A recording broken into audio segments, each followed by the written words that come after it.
পাগলা কুকুরের ভয়াবহ তাণ্ডব খোয়াই জুড়ে এখনো পর্যন্ত একটি পাগলা কুকুরের কামড়ে মারাত্মকভাবে আহত 7 জন পথচারী।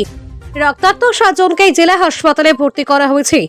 সারা জেলা শহর জুড়ে আতঙ্ক তাড়া করে বেড়াচ্ছে খুদে স্কুল পড়ুয়া সহ পথ চলতি সাধারণ মানুষজনকে। বুধবার বেলা 11টা থেকে আচমকায় 8 ঘন্টার জন্য খোয়াই জেলা শহরের মূল প্রাণকেন্দ্র সুভাষ পার্ক এলাকা জুড়ে মারাত্মক তাণ্ডব শুরু করে দেয় একটি পাগলা কুকুর।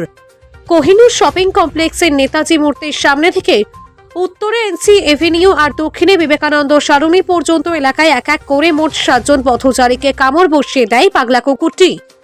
সারা শহর জুড়ে দৌড়াদৌড়ি শুরু হয়ে যায়। মহকুমা প্রশাসন ও পৌর পরিষদের নজরে ঘটনাটি জানানো হয়েছে। খোয়াই প্রতিনিধির রিপোর্ট, অধিকার বার্তা।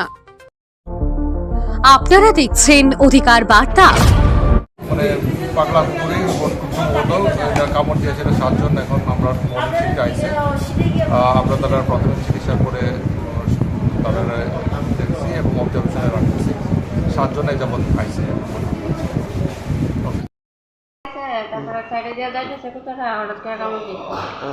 কোন জায়গা তুই ঘটনাটা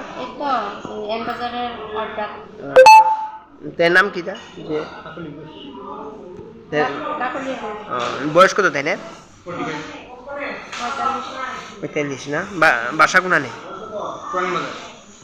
বাসা